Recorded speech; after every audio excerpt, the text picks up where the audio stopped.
Dear students, BA history final years की series में आपका हार्दिक स्वागत है। हम देख रहे हैं हिस्ट्री ऑफ इंडियन कल्चर यानी भारतीय संस्कृति का इतिहास। इसकी 4th यूनिट आज हम देखेंगे। इसमें देखते हैं सामाजिक एवं धार्मिक सुधार आंदोलन यहाँ पर हमें इसमें पढ़ने हैं। इसमें कौन कौन से जैसे आर्य समाज है, Brahmo Samaj, Theosophical Society, Ramakrishna Mission, Wahabi आंदोलन, देवबंद आंदोलन, अहमदिया आंदोलन व अलीगढ़ आंदोलन, ये सभी आंदोलन हम यहाँ पर देखेंगे। ये यूनिट बहुत ही अच्छे मार्क्स गेन करा सकती है और 25 मार्क्स लगभग आपको यहाँ से प्राप्त हो सकते हैं। तो चलिए शुरू कर लेते हैं।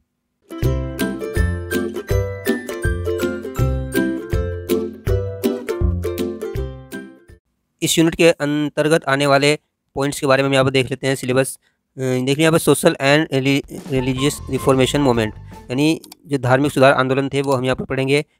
जैसे आर्य Samaj, Brahmo Samaj, Theosophical Society, Ramakrishna Mission, Wahabi, Deoband, Ahmadiya और अलीगढ़ मूवमेंट के बारे में यहाँ पर पढ़ेंगे। उसके अलावा development of modern education and press, जो आधुनिक जो शिक्षा है उसकी तरक्की, उसका प्रगति और प्रेस के बारे में यहाँ पर हम पढ़ेंगे।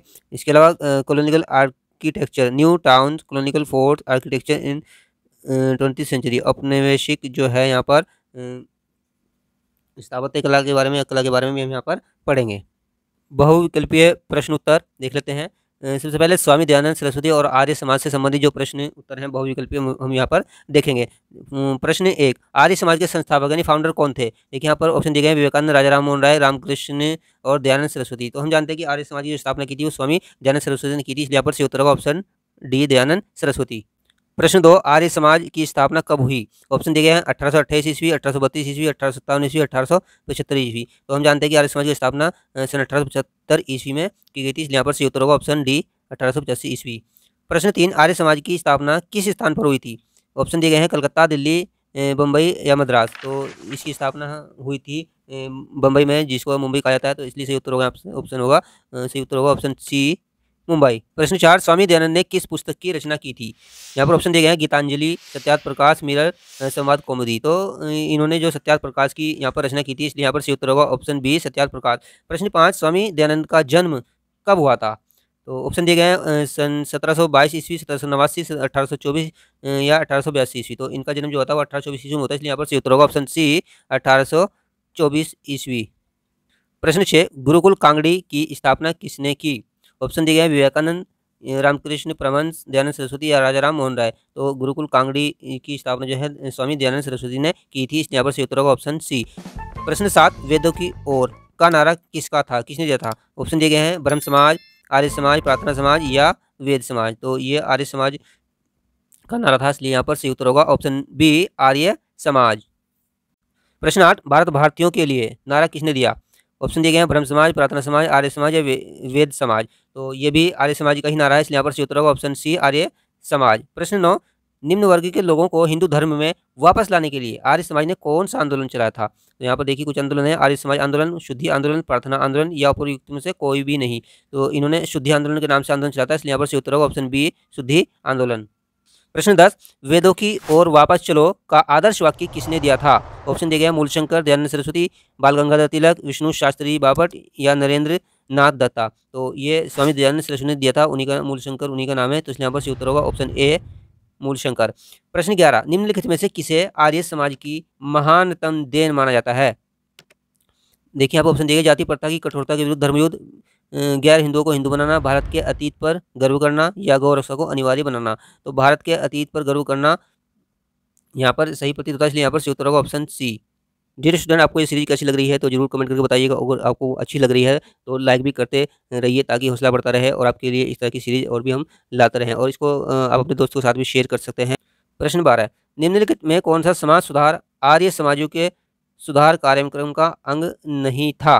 देखिए यहाँ पर जितने भी दिए गए, लोगों में आत्मसम्मान तथा आत्मनिर्भरता की भावना का संचार करना, ये भी था। यहाँ पर अंतर्जातीय विवाह का विरोध करके आर्य रक्त की शुद्धता बनाए रखना, ये नहीं था। यहाँ पर देखिए उसका अस्पृश्यता, आनुवंशिक जाति प्रथा की कठोरता का विरोध करना, ये भी सही बात थी। स्त्रियों की स्थिति में सुधार करना, स्त्रियों की स्थिति में यहाँ पर सुधार करना, तो ये भी बात सही थी। तो जो बात सही नहीं लग रही वो यहाँ पर बी ऑप्शन निकल कर आ रहा है, तो इसलिए यहाँ पर सही उत्तर होगा ऑप्शन बी। प्रश्न 13, आर्य समाज के निम्नलिखित कार्यक्रमों में भारत में सांप्रदायिकता को बढ़ावा किससे मिला?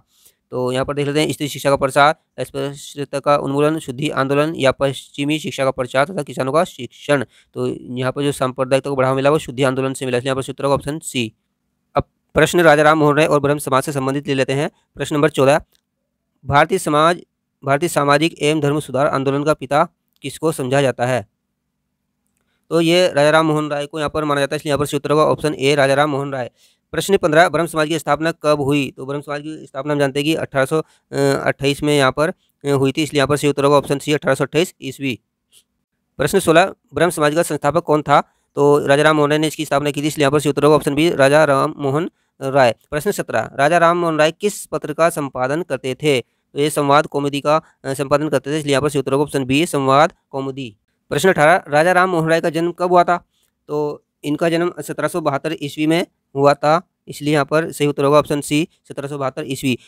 प्रश्न 19, फारसी भाषा के पत्र मिरातुल अखबार का प्रकाशन किसने प्रारंभ किया? तो ये भी राजा राम मोहन राय जी ने ही शुरू किया था, तो इसलिए यहाँ पर सही उत्तर होगा ऑप्शन सी, राजा राम मोहन राय।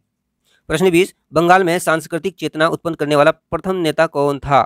तो ये भी राम मोहन राय थे, राजा राम मोहन राय, इसलिए यहाँ पर सही उत्तर होगा ऑप्शन ए, राजा राम मोहन राय। प्रश्न 21, the precept of Jesus the guide to peace and happiness का लेखक कौन था? तो ये भी राजा राम मोहन राय जी ने लिखी थी, इसलिए यहाँ पर सही उत्तर होगा ऑप्शन ए, राजा राम मोहन रॉय। प्रश्न 22, आत्मीय सभा की स्थापना किसने की? ऑप्शन दिए गए, राजा राम मोहन राय, अनिबेसंट, विवेकानंद, दयानंद सरस्वती। तो इसकी स्थापना राजा राम मोहन राय ने की थी, सही उत्तर होगा ऑप्शन ए। प्रश्न 23, भारतीय समाज के पुनरुद्धार के लिए राजा राम मोहन राय के आधारभूत तत्वों में कौन सा तत्व नहीं था? तो देखिए यहाँ से विवेकपूर्ण और वैज्ञानिक दृष्टिकोण ये भी था, देश में आधुनिक पूंजीवाद और उद्योगों की शुरुआत ये भी इनका विचार था, इस सभी स्त्री पुरुषों की मानवीय गरिमा तथा सामाजिक समानता का सिद्धांत ये भी था, विदेशी सत्ता से मुक्ति, लेकिन इस पे ये नहीं था, इसलिए यहाँ पर सही उत्तर होगा ऑप्शन डी। प्रश्न 24, राजा राम मोहन राय के शैक्षिक कार्यक्रमों में किस व्यक्ति ने सहयोग और सहायता प्रदान की? तो इनके जो शैक्षिक कार्यक्रम थे उसमें डेविड हरे ने इनकी हेल्प की थी, इसलिए यहाँ पर सही उत्तर होगा ऑप्शन डी, डेविड हरे। प्रश्न 25, राजा राम मोहन राय के पत्रकारिता संबंधी कार्यकलाप के मुख्य उद्देश्यों में से कौन सा उद्देश्य नहीं था? तो जो उद्देश्य थे पहले देख लेते हैं, फिर नहीं वाला। लोगों को वैज्ञानिक, साहित्यिक और राजनीतिक जानकारी देना ये था। सामयिक रुचि के विषयों पर जनमत को शिक्षित करना ये भी था। सरकार की विभिन्न प्रशासनिक कार्रवाई के बारे में जनता को जानकारी देना ये नहीं था। लोकप्रिय मांगों और शिकायतों को सरकार के समक्ष प्रस्तुत करना ये भी था, इसलिए यहाँ पर सही उत्तर होगा ऑप्शन सी। प्रश्न 26, कंपनी सरकार को अधिक विवेकपूर्ण आधार पर संगठित करने के लिए राजा राम मोहन राय द्वारा दिए गए सुझावों में निम्नलिखित में से कौन सा सुझाव नहीं था? ये देख लेते हैं, संवैधानिक सुधारों की गारंटी होनी चाहिए, ये नहीं था। कानून का शासन सर्वोपरि होना चाहिए, ये था यहाँ पर। नागरिक स्वतंत्रता तथा वैयक्तिक अधिकारों की गारंटी, ये भी था। संपत्ति पर व्यक्ति के पूर्ण स्वामित्व की मान्यता होनी चाहिए, ये भी था। तो यहाँ पर इसलिए सही उत्तर होगा ऑप्शन ए। प्रश्न 27, राजा राम मोहन राय द्वारा कृषक वर्ग के भविष्य को सुधारने के लिए सुझाए गए उपायों में से कौन सा सुझाव नहीं था? देख लेते हैं सुझाव। जमींदारी प्रथा के स्थान पर रैयतवाड़ी प्रथा लागू करना, ये नहीं था। तो सही उत्तर ऑप्शन ए, जमींदारी प्रथा के स्थान पर रैयतवाड़ी प्रथा लागू करना, ये यहाँ पर सही उत्तर है। प्रश्न 28, राजा राम मोहन राय द्वारा अंतर्राष्ट्रीयवाद तथा राष्ट्रों के बीच मुक्त सहयोग के कट्टर पक्षधर थे। किस भावी संगठन का उन्होंने पूर्वाभास कर दिया था? तो ये राष्ट्र संघ का उन्होंने पूर्वाभास किया था, यहाँ पर सही उत्तर होगा ऑप्शन डी, राष्ट्र संघ। प्रश्न 29, कौन सा कार्यक्रम ब्रह्म समाज के सामाजिक सुधार का अंग नहीं था? देख लें कौन कौन से यहाँ पर सामाजिक सुधार। मानव की गरिमा पर बल तथा जाति प्रथा का विरोध, ये इन्होंने किया था। मूर्ति पूजा का विरोध भी इन्होंने किया था। आधुनिक शिक्षा का प्रसार में भी मेहनत की थी। और लास्ट का वेदों की अविश्वसनीयता को अस्वीकृत करना, ये नहीं था। तो इसलिए यहाँ पर सही उत्तर होगा ऑप्शन डी। प्रश्न 30, किस मतभेद के कारण 1866 में ब्रह्म समाज में फूट पड़ी और असंतुष्टों ने केशव चंद्र सेन के नेतृत्व में भारतीय ब्रह्म समाज या नव विधान का गठन किया? तो वेदों की अकाट्यता के बारे में मतभेद हुआ था, तो यहाँ पर सही उत्तर होगा ऑप्शन सी, वेदों की अकाट्यता। प्रश्न 31, ब्रह्म समाज में दूसरी बार फूट पड़ने का क्या कारण था? नहीं, एक बार पड़ी फिर दूसरी बार भी फूट पड़ी, उसका क्या कारण था? उसका मेन जो कारण था केशव चंद्र सेन की अल्पवयस्क पुत्री का अल्पवयस्क वर्ग के साथ विवाह हो जाना, तो ये वजह फूट पड़ने का पड़ा, इसलिए यहाँ पर सही उत्तर होगा ऑप्शन सी। अब थियोसॉफिकल सोसाइटी से संबंधित प्रश्न यहाँ पर देख लेते हैं। प्रश्न 32, थियोसॉफिकल सोसाइटी की स्थापना कब हुई थी? तो इसकी स्थापना सन 1875 में हुई थी, इसलिए यहाँ पर सही उत्तर होगा ऑप्शन सी, 1875 ईस्वी। प्रश्न 33, थियोसॉफिकल सोसाइटी की स्थापना किस स्थान पर हुई थी? तो ये न्यूयॉर्क में हुई थी, अमेरिका में हुई थी, तो इसलिए यहाँ पर सही उत्तर होगा ऑप्शन डी, न्यूयॉर्क। प्रश्न 34, निम्नलिखित में से कौन थियोसॉफिकल सोसाइटी का नेता नहीं था? देखिए यहाँ पर दिए गए एनी बेसेंट, अल्कार्ट, ब्लेवस्टस्की और कर्जन, तो कर्जन नहीं थे यहाँ पर, इसलिए सही उत्तर होगा ऑप्शन डी, कर्जन। प्रश्न 35, थियोसॉफिकल सोसाइटी की स्थापना किसने की? तो जो इसकी स्थापना की थी वो बलेवस्टी की, वो अल्काट ने की थी, इसलिए यहाँ पर सही उत्तर होगा ऑप्शन बी। प्रश्न 36, थियोसॉफिकल सोसाइटी का भारत में मुख्य केंद्र कहाँ स्थापित था? तो ये मद्रास या अड्यार में स्थित था, इसलिए यहाँ पर सही उत्तर होगा ऑप्शन डी, अड्यार मद्रास। प्रश्न 37, भारत में थियोसॉफिकल सोसाइटी को प्रचारित करने का मुख्य श्रेय है? तो एनी बेसेंट ने इसमें बहुत ही काम किया था, इसलिए यहाँ पर सही उत्तर होगा ऑप्शन ए, एनी बेसेंट। प्रश्न 38, थियोसॉफिकल ग्रीक भाषा का शब्द है जिसका अर्थ है? तो इस भाषा का ग्रीक भाषा से लिया गया है, तो इसका होता है ईश्वरीय ज्ञान, तो इसलिए यहाँ पर सही उत्तर होगा ऑप्शन बी, ईश्वरीय ज्ञान। प्रश्न 39, हालांकि थियोसॉफिकल सोसाइटी की संपूर्ण भारत में अनेक शाखाएं थी, ब्रांचेज थी, किंतु सामाजिक धार्मिक सुधार में इसकी महत्वपूर्ण भूमिका विशेषकर कहाँ पर रही, यानी कहाँ इसका ज़्यादा असर रहा? तो हम देखते हैं कि जो साउथ इंडिया है हमारा, तो वहाँ पर इसका असर ज़्यादा रहा। अगर हम इंडिया की मैप की बात करें, ये इंडिया अगर ले लेते हैं, तो ये साउथ इंडिया जो है यहाँ पर इसका असर ज़्यादा रहा, तो इसलिए यहाँ पर सही उत्तर होगा ऑप्शन बी, दक्षिण भारत। प्रश्न 40, थियोसॉफिकल सोसाइटी की धार्मिक शिक्षाओं के मूल तत्वों में निम्नलिखित में से कौन सा तत्व समाविष्ट नहीं था? तो प्रार्थना और धर्मपरायणता यहाँ पर शामिल नहीं थे, इसलिए यहाँ पर यही सही उत्तर होगा। प्रश्न 41, धार्मिक पुनरुत्थानवादियों के रूप में थियोसॉफी आंदोलन अधिक सफल नहीं हो पाया। आधुनिक भारत के विकास में इस आंदोलन का क्या विशिष्ट योगदान था? देख लेते हैं। ऑप्शन दिए गए, इसने भारतीयों को अपना आत्मविश्वास प्राप्त करने में सहयोग दिया, ये बात सही है यहाँ पर। इसने योग विद्या के गुण तात्विक सत्यता को प्रमाणित किया, नहीं। इसने हिंदू मुस्लिम मैत्री को बढ़ाने में सहयोग दिया, नहीं। इसने भारत में स्त्रियों की स्थिति सुधारने में सहयोग दिया, तो यहाँ पर जो सही उत्तर होगा वो ऑप्शन ए ही रहेगा। अब देख लेते हैं रामकृष्ण परमहंस स्वामी विवेकानंद तथा रामकृष्ण मिशन से संबंधित स्वामी विवेकानंद जी थे, उनके जो गुरु थे रामकृष्ण परमहंस थे, और स्वामी विवेकानंद ने इनके नाम पर रामकृष्ण मिशन की स्थापना की थी। तो इनसे संबंधित प्रश्न। प्रश्न 42, रामकृष्ण मिशन के संस्थापक कौन थे? तो ये स्वामी विवेकानंद थे, इसलिए सही उत्तर होगा ऑप्शन सी, विवेकानंद। प्रश्न 43, शिकागो में आयोजित धर्मों की संसद में किस भारतीय नेता ने महत्वपूर्ण भूमिका निभाई थी? तो ये भूमिका स्वामी विवेकानंद ने निभाई थी, जो अमेरिका में हुआ था, तो इसलिए यहाँ पर सही उत्तर होगा ऑप्शन डी, विवेकानंद। प्रश्न 44, किस समाज सुधारक का वास्तविक नाम नरेंद्र नाथ था? तो ये विवेकानंद जी का नाम था, इसलिए यहाँ पर उत्तर होगा ऑप्शन ए, विवेकानंद। प्रश्न 45, शिकागो में सर्वधर्म सम्मेलन कब हुआ था? यानी सन पूछा गया, तो ये अमेरिका में जो हुआ था 1893 ईस्वी में होता है, इसलिए सही उत्तर होगा ऑप्शन सी, 1893 ईस्वी। प्रश्न 46, रामकृष्ण मिशन की स्थापना किस स्थान पर की गई? तो ये वारानगर में की गई थी, इसलिए सही उत्तर होगा ऑप्शन डी। प्रश्न 47, करुणा नहीं बल्कि मानव सेवा को ही ईश्वर के रूप में माना जाना चाहिए, ये कथन किसका था? तो ये रामकृष्ण परमहंस जी का कहना था, इसलिए यहाँ पर उत्तर होगा ऑप्शन सी, रामकृष्ण परमहंस। प्रश्न 48, रामकृष्ण के धार्मिक सिद्धांत की मुख्य विशेषता क्या थी? तो सभी धर्मों की सत्यता पर विश्वास करते थे, इसलिए यहाँ पर उत्तर होगा ऑप्शन सी। प्रश्न 49, दक्षिणेश्वर के संत के रूप में कौन प्रसिद्ध हैं? तो रामकृष्ण परमहंस जी यहाँ पर सही उत्तर होगा, इसलिए ऑप्शन ए करेक्ट। प्रश्न 50, हिंदू संस्कृति और सभ्यता को विवेकानंद की विशिष्ट देन क्या थी? तो ऑप्शन दिए गए हैं, उन्होंने हिंदू संस्कृति की कमजोरी को अनावृत करते हुए उसमें पुनः प्राण फूंकने के लिए भारतीयों को सोचने पर मजबूर कर दिया, या उन्होंने भारतीय संस्कृति में पश्चिमी संस्कृति के मानवीय मूल्यों का समावेश करते हुए इसमें नवजीवन का संचार किया, या आधुनिक युग में पहली बार उन्होंने विश्व के समक्ष भारतीय संस्कृति और सभ्यता की सर्वोत्कृष्ट का निर्भीकता का प्रमाण दिया, या उन्होंने देश के कोने कोने में इसके सात्विक संदेश का प्रसार किया। तो सबसे जो उचित लगता है वो ऑप्शन सी, इसलिए यहाँ पर सही उत्तर होगा ऑप्शन सी। प्रश्न 51, विवेकानंद द्वारा स्थापित दो प्रमुख केंद्रों वेल्लूर कलकत्ता के पास तथा मायावती अल्मोड़ा के पास में क्या कार्य संचालित होता था? तो वहाँ पर धार्मिक तथा सामाजिक कल्याण कार्य करने के लिए युवकों को सन्यासी के रूप में प्रशिक्षित किया जाता था, इसलिए यहाँ पर सही उत्तर होगा ऑप्शन सी। प्रश्न 52, निम्नलिखित वक्तव्यों में कौन सा वक्तव्य विवेकानंद का नहीं है? देख लेते हैं। जब तक लाखों लोग भूखे और अज्ञानी रहेंगे, मैं ऐसे प्रत्येक व्यक्ति को देशद्रोही समझूंगा जो स्वयं शिक्षित होकर भी उन लोगों का थोड़ा भी ध्यान रखता। तो ये बात तो सही है, उनका वक्तव्य है। दूसरा देखते हैं, मैं जिस भगवान में विश्वास करता हूँ वह सभी आत्माओं का समष्टि रूप है तथा सभी पतितों, पीड़ितों और निर्बलों का सहायक है, ये भी बात उन्होंने सही है। तीसरा, यहाँ एक व्यक्ति की सहायता करने के लिए मैं ऐसी 20,000 संस्थाओं का परित्याग कर दूंगा, एक व्यक्ति की भी सहायता करना गौरव की बात है, ये उनका स्टेटमेंट नहीं है। और देखते हैं लास्ट का, विचार और कर्म की स्वतंत्रता ही जीवन तथा कल्याण की एकमात्र शर्त है, ये भी उनका था। तो यहाँ पर जो उनका जो वक्तव्य नहीं था वो सी है, इसलिए यहाँ पर सही उत्तर होगा ऑप्शन सी। प्रश्न 53, स्वामी विवेकानंद तथा राजा राम मोहन राय की वैचारिक समानता की कोटि में निम्नलिखित में से कौन सा विचार सम्मिलित नहीं था? यानी कुछ बातें सेम थी लेकिन कुछ बातें सेम नहीं थी, तो वो देखनी कौन सी थी। देखो, पहला देखा, दोनों एक ईश्वर में विश्वास करते थे और मूर्ति पूजा की निंदा करते थे, बात सही है। दोनों ने जाति बंधनों, बाल विवाह तथा समुद्री यात्रा की ये बात सही है। दोनों ने स्त्री शिक्षा तथा विधवाओं के पुनर्विवाह को प्रोत्साहन किया, ये भी बात सही है। दोनों ने सीधे जनता के बीच प्रचार किया, ये बात सेम नहीं है, इसलिए यहाँ पर सही उत्तर होगा ऑप्शन डी। इसके बाद देखते हैं वहाबी आंदोलन क्या था, इसके देख लेते हैं प्रश्न उत्तर। ये सऊदी अरब से प्रभावित था और इंडिया में यहाँ पर ये चलाया गया। प्रश्न 54, भारत का वहाबी आंदोलन कहाँ के वहाबी आंदोलन से प्रभावित था? तो ये सऊदी अरब के से प्रभावित था, तो इसलिए यहाँ पर सही उत्तर होगा ऑप्शन सी, सऊदी अरब। प्रश्न 55, भारत में वहाबी आंदोलन का प्रचार किसने किया? तो ये प्रचार सैयद अहमद बरेलवी ने किया था, इसलिए यहाँ पर सही उत्तर होगा ऑप्शन डी, सैयद अहमद बरेलवी। अब बात करते हैं देवबंद आंदोलन की। देवबंद एक कस्बा है जो उत्तर प्रदेश के सहारनपुर में स्थित है। प्रश्न 56, देवबंद किस जिले में स्थित है? तो ये सहारनपुर में स्थित है, तो इसलिए सही उत्तर होगा ऑप्शन ए, सहारनपुर। प्रश्न 57, देवबंद में दारुल उलूम शिक्षण संस्थान की स्थापना किनके नेतृत्व में की गई? ऑप्शन दिए गए हैं मौलाना तलहा, मोहम्मद कासिम, रशीद अहमद गंगोई या बीएमसी दोनों। तो क्योंकि देखो मोहम्मद कासिम और रशीद अहमद गंगोई के नेतृत्व में की गई थी, इसलिए यहाँ पर सही उत्तर होगा ऑप्शन डी, बीएमसी दोनों। अब बात करते हैं अहमदिया आंदोलन की।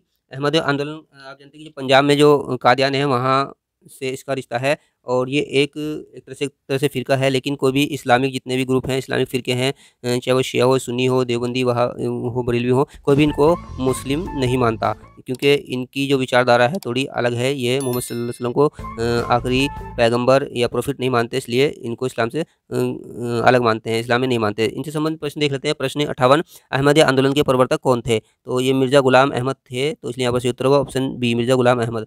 प्रश्न 59, मिर्ज़ा गुलाम अहमद ने कौन सा नया संप्रदाय बनाया? तो यही कादियानी संप्रदाय जो के नाम से अहमदिया आंदोलन में ये कादियानी संप्रदाय इन्होंने बनाया था। अब बात करते हैं अलीगढ़ आंदोलन, अलीगढ़ मूवमेंट की। तो यहाँ पर प्रश्न 60 है हमारा, मोहम्मडन एजुकेशन कॉन्फ्रेंस की नींव किसने रखी? तो यहाँ पर देखिए ऑप्शन नवाब सलीमुल्लाह, वक़ारुल हक, सर सैयद अहमद खान या जिन्ना। तो सर सैयद अहमद खान ने ये रखी थी, और अलीगढ़ आप जानते हैं कि उत्तर प्रदेश में एक ज़िला है, तो वहाँ पर ये काम हुआ। उसके बाद प्रश्न 61, अलीगढ़ आंदोलन के संस्थापक कौन थे? तो सर सैयद अहमद खां ही थे, तो इसलिए सही उत्तर होगा option D, sir Syed Ahmad Khan. प्रश्न 62, सर सैयद अहमद खां का मुख्य उद्देश्य क्या था? इनका जो मेन उद्देश्य था कि शिक्षा के द्वारा समाज में सुधार लाना, इसलिए यहाँ पर सही उत्तर होगा ऑप्शन ए, समाज सुधार। प्रश्न 63, निम्नलिखित में से कौन अलीगढ़ आंदोलन का नेता नहीं था? देखिए ऑप्शन दिए गए, सर सैयद अहमद खां भी थे, चिराग अली भी थे, नज़ीर अहमद भी थे, तो मौलाना आज़ाद यहाँ पर नहीं थे, इसलिए सही उत्तर होगा ऑप्शन डी, मौलाना आज़ाद। प्रश्न 64, तहज़ीबुल अखलाक नामक समाचार पत्र के संपादक कौन थे? तो सर सैयद अहमद खां ने ये निकाला था, इसलिए यहाँ पर सही उत्तर होगा option A, sir Syed Ahmad Khan. प्रश्न 65, सैयद अहमद खां के सारे प्रयास किस वर्ग की उन्नति के लिए थे? तो इन्होंने उच्च वर्ग के जो अपर क्लास होती है उसके लिए काम किया था, इसलिए यहाँ पर सही उत्तर होगा ऑप्शन ए, उच्च वर्ग। प्रश्न 66, सैयद अहमद खां का निम्नलिखित में से कौन सा महानतम लक्ष्य था? धार्मिक पुनरुत्थान, सामाजिक सुधार, आधुनिक शिक्षा की उन्नति या स्त्रियों को उत्थान कार्य। तो शिक्षा के बारे में इन्होंने काम किया, इसलिए यहाँ पर सूत्र ऑप्शन सी, आधुनिक शिक्षा की उन्नति। प्रश्न 67, सैयद अहमद खां उनके सहयोगियों ने जिन कारणों से इस्लाम धर्म की पुनर्व्याख्या करना आवश्यक समझा, उनमें निम्नलिखित में से कौन सा कारण नहीं है? तो देखिए, ईसाई धर्म प्रचार को प्रहारों से बचने के लिए, इस्लाम को मजबूत बनाना, या आत्मसम्मान की पुनर्स्थापना के लिए उसे अंधविश्वास पूर्ण विश्वासों से मुक्त करना, या आधुनिक विज्ञान की चुनौतियों का सामना करना, या उसे भारतीय परिस्थितियों के अनुकूल ग्राह्य बनाना। तो इसलिए यहाँ पर सही उत्तर है ऑप्शन डी, उसे भारतीय परिस्थितियों के अनुकूल ग्राह्य बनाना। प्रश्न 68, 1857 में सैयद अहमद खां द्वारा स्वयं अलीगढ़ में स्थापित मोहम्मडन एंग्लो ओरिएंटल कॉलेज के कल्याण के अतिरिक्त अन्य विषय गौण थे, क्योंकि इसे उन्होंने स्वयं स्थापित किया था। उनकी दृष्टि में ब्रिटिश शासकों का समर्थन पाने का यही एक मार्ग था, या भारत को समस्त सामाजिक और राजनीतिक बुराइयों के अंत के लिए उनकी दृष्टि में उच्च अंग्रेजी शिक्षा ही रामबाण औषधि थी, या इसे ऑक्सफोर्ड तथा कैम्ब्रिज विश्वविद्यालय के अनुरूप आदर्श कॉलेज बनाना चाहते थे। तो यहाँ पर जो सबसे सही ऑप्शन लग रहा है वो ऑप्शन सी है, इसलिए सही उत्तर ही है। प्रश्न 69 सैयद अहमद खां के मुख्य सलाहकार और विश्वास पात्र कौन थे? तो ये थियोडोर बैंक थे, इसलिए यहाँ पर सही उत्तर होगा ऑप्शन बी, थियोडोर बैंक। प्रश्न 70, सैयद अहमद खान ने किस मूलभूत राजनीतिक धारणा के कारण भारतीय राष्ट्रीय कांग्रेस के गठन का विरोध किया था? तो सबसे जो मेन कारण था, उन्होंने कहा था कि स्वतंत्रता प्राप्ति व्यवहारिक राजनीति नहीं है, क्योंकि ब्रिटिश सत्ता को आसानी से नहीं हटाया जाता, अंग्रेजों को यहाँ से आसानी से नहीं आप भगा सकते, इसलिए यहाँ पर सही उत्तर होगा ऑप्शन सी। प्रश्न 71, सैयद अहमद खान के अलीगढ़ स्कूल के प्रतिष्ठित नेताओं में कौन नेता शामिल नहीं था? सैयद जमालुद्दीन अफ़गानी या चिराग अली, अल्ताफ़ हुसैन अली, नाज़िर अहमद। तो सैयद जमालुद्दीन अफ़गानी शामिल नहीं थे, इसलिए सही उत्तर होगा ऑप्शन ए। प्रश्न 72, अलीगढ़ आंदोलन का मूलभूत लक्ष्य क्या था? तो देखिए, जो मेन लक्ष्य था वो आंग्ल मुस्लिम मैत्री, जो मुस्लिम सुरक्षा और एकता का एकमात्र साधन था, ऐसा उनका सोच थी, तो यहाँ पर सही उत्तर होगा ऑप्शन सी। अब देखते हैं कुछ प्रश्न आधुनिक शिक्षा का विकास एवं प्रेस, यानी एजुकेशन और प्रेस से संबंधित प्रश्न यहाँ पर हम देख लेते हैं। प्रश्न 73, प्रथम एंग्लो वैदिक कॉलेज की स्थापना कब की गई थी? तो ये की गई थी 1889 में, इसलिए सही उत्तर होगा ऑप्शन डी। प्रश्न 74, प्रथम एंग्लो वैदिक कॉलेज की स्थापना कहाँ की गई थी? तो ये लाहौर में की गई थी, जो पाकिस्तान में है, तो इसलिए सही उत्तर होगा ऑप्शन डी, लाहौर। प्रश्न 75, 1882 ईस्वी में गठित भारतीय शिक्षा आयोग का अध्यक्ष किसे नियुक्त किया गया था? तो ये सर विलियम हंटर को यहाँ पर किया गया था नियुक्त, जिसको हंटर आयोग के नाम से जानते हैं, तो इसलिए Sir William Hunter, option C यहाँ पर करेक्ट आंसर होगा। प्रश्न 76 हंटर कमीशन को सामान्यतः कहते हैं? तो अभी बताया गया कि भारतीय शिक्षा आयोग के नाम जानता है, इसलिए सही उत्तर होगा ऑप्शन सी। प्रश्न 77 भारतीय शिक्षा आयोग 1882 किस गवर्नर जनरल के काल में गठित किया गया था? यानी कौन उस वक्त गवर्नर जनरल थे? तो उस वक्त लॉर्ड रिपन थे, इसलिए सही उत्तर होगा ऑप्शन बी लॉर्ड रिपन। प्रश्न 78 भारतीय शिक्षा आयोग का गठन किया गया, यानी किस सन में किया गया? तो ये 1882 ईस्वी में किया गया था, इसलिए सही उत्तर होगा ऑप्शन सी 1882 ईस्वी। प्रश्न 79 हंटर आयोग की जांच का मुख्य आधार क्या था? तो उनकी जांच का जो मुख्य आधार था वो 1854 का जो आदेश पत्र था वो था, इसलिए सही उत्तर होगा ऑप्शन ए। प्रश्न 80 कलकत्ता विश्वविद्यालय आयोग की अध्यक्षता किसने की थी? तो ये माइकल सैडलर ने की थी, इसलिए सही उत्तर होगा ऑप्शन सी माइकल सैडलर। प्रश्न 81 सैडलर आयोग ने अपनी विस्तृत रिपोर्ट प्रस्तुत की थी, तो ये 1919 में की थी, सही उत्तर होगा ऑप्शन डी 1919 ईस्वी में। प्रश्न 82 सैडलर आयोग की नियुक्ति हुई थी, तो 1918 में नियुक्ति हुई थी और 1919 में रिपोर्ट दी थी, तो यहाँ पर इसलिए सही उत्तर होगा ऑप्शन डी 1918 ईस्वी। प्रश्न 83 सैडलर आयोग का गठन किस स्तर की शिक्षा के संदर्भ में संस्तुतियां देने हेतु किया गया? तो ये हाई लेवल के एजुकेशन के लिए था, तो उच्च स्तर की शिक्षा, ऑप्शन सी यहाँ पर करेक्ट आंसर। प्रश्न 84 माइकल सैडलर किस विश्वविद्यालय के उप कुलपति थे? उप कुलपति वाइस चांसलर, तो ये लीड्स विश्वविद्यालय के थे, इसलिए यहाँ से उत्तर होगा ऑप्शन बी लीड्स। प्रश्न 85 सैडलर आयोग के सदस्य थे? देखिए यहाँ ऑप्शन दिए गए सर आशुतोष मुखर्जी, रास बिहारी बोस, विपिन चंद्र पाल या सभी, तो सर आशुतोष मुखर्जी यहाँ पर सही उत्तर है। प्रश्न 86 भारत में आधुनिक विश्वविद्यालय की स्थापना का सुझाव दिया गया था, यानी कैसे दिया गया था? तो 1854 का जो वुड का जो घोषणा पत्र था उसके द्वारा दिया गया था, इसलिए सही उत्तर होगा ऑप्शन डी। प्रश्न 87 फोर्ट विलियम कॉलेज की स्थापना किसने की थी? तो ये लॉर्ड वेलेस्ली ने की थी, इसलिए सही उत्तर होगा ऑप्शन डी। प्रश्न 88 पूना में पूना संस्कृत कॉलेज की स्थापना किसने की थी? तो ये गवर्नर एल्फिंस्टन ने की थी, इसलिए सही उत्तर होगा ऑप्शन सी। प्रश्न 89 भारतीय शिक्षा के प्रसार में अपना योगदान देने वाले समाज सुधारक थे? तो राजा राम मोहन राय, स्वामी दयानंद सरस्वती, ईश्वर चंद्र विद्यासागर, सभी थे, इसलिए सही उत्तर होगा ऑप्शन डी। प्रश्न 90 स्वतंत्रता प्राप्ति के उपरांत उच्च शिक्षा को सुव्यवस्थित करने के लिए सर्वप्रथम किस आयोग की स्थापना की गई? तो सबसे पहले राधाकृष्ण आयोग बना था स्वतंत्रता के बाद, आजादी के बाद, इसलिए सही उत्तर होगा ऑप्शन ए राधाकृष्णन आयोग। प्रश्न 91 भारतीय विश्वविद्यालय शिक्षा आयोग की अध्यक्षता किसने की थी? तो ये डॉक्टर राधाकृष्णन ने की थी, इसलिए सही उत्तर होगा यहाँ पर ऑप्शन बी डॉक्टर राधाकृष्णन। प्रश्न 92 विश्वविद्यालय शिक्षा आयोग की स्थापना हुई थी, यानी कब हुई थी? तो ये 1948 में यहाँ पर हुई थी, इसलिए सही उत्तर होगा ऑप्शन सी 1948 में। प्रश्न 93 राधाकृष्णन आयोग में कुल सदस्य थे, यानी कितने मेंबर थे यहाँ पर? तो 10 मेंबर थे, इसलिए सही उत्तर होगा ऑप्शन ए। प्रश्न 94 राधाकृष्णन आयोग ने उत्कृष्ट स्वास्थ्य वाले शिक्षकों को कितने वर्ष की आयु तक शिक्षण कार्य का अवसर प्रदान करने की स्तुति की? तो उन्होंने कहा था कि 64 साल तक शिक्षक काम कर सकते हैं, इसलिए यहाँ से उत्तर होगा ऑप्शन सी 64 वर्ष। औपनिवेशिक स्थापत्य कला से संबंधित अब यहाँ पर कुछ प्रश्न हम देख लेते हैं। तो प्रश्न 95 सेंट जॉन चर्च कलकत्ता किस वर्ष बनाया गया था? तो ये 1787 में बनाया गया था, इसलिए सही उत्तर होगा ऑप्शन ए 1787 में। प्रश्न 96 मुंबई के टाउन हॉल का निर्माण किसने किया था? तो ये कर्नल थॉमस कॉपर ने किया था, इसलिए सही उत्तर होगा option A Colonel Thomas Copper. प्रश्न 97 क्वींस कॉलेज स्थित है, यानी कहाँ पर है? तो ये वाराणसी में, उत्तर प्रदेश के वाराणसी में, इसलिए यहाँ पर सही उत्तर होगा ऑप्शन बी वाराणसी में। प्रश्न 98 संसद भवन का निर्माण किस वर्ष हुआ था? जो पार्लियामेंट ऑफ इंडिया उसका निर्माण कब हुआ था? तो ये 1921 से 1923 के बीच में हुआ था, इसलिए सही उत्तर होगा ऑप्शन ए। डियर स्टूडेंट आपको ये सीरीज कैसी लग रही है तो जरूर कमेंट करके बताइएगा। अगर आपको अच्छी लग रही है तो लाइक भी करते रहिए ताकि हौसला बढ़ता रहे और आपके लिए इस तरह की सीरीज और भी हम लाते रहें। और इसको आप अपने दोस्तों के साथ भी शेयर कर सकते हैं। देखिए इल्म अगर आपके पास है तो उसको और तक भी पहुँचाएँ आप, क्योंकि इल्म या ज्ञान जो है बांटने से कम नहीं होता बल्कि बढ़ता जाता है। तो इस बात का भी आपको खासतौर से ध्यान रखना होता है। तो प्रश्न यहाँ पर देख लीजिए, प्रश्न 99 है संसद भवन स्थित यानी कहाँ पर स्थित है? तो ये नई दिल्ली में है, इसलिए इससे उत्तर होगा ऑप्शन डी नई दिल्ली में। प्रश्न 100 यानी देखिए आपने यहाँ पर प्रश्न का शतक लगा दिया, सेंचुरी लगा दी है, क्रिकेट में तो होता है, यहाँ भी लग रहा है। तो संसद का सेंट्रल हॉल है, जो सेंट्रल हॉल है संसद का, मान लीजिए पार्लियामेंट है हमारी, तो इसका जो बीच का सेंट्रल हॉल है उसका आकार यहाँ पर पूछा गया वृत्ताकार है, षटकोणीय, आयताकार है, उपयुक्त सभी। तो ये वृत्ताकार है, गोल इस तरह से है, तो इसलिए उत्तर होगा ऑप्शन है वृत्ताकार।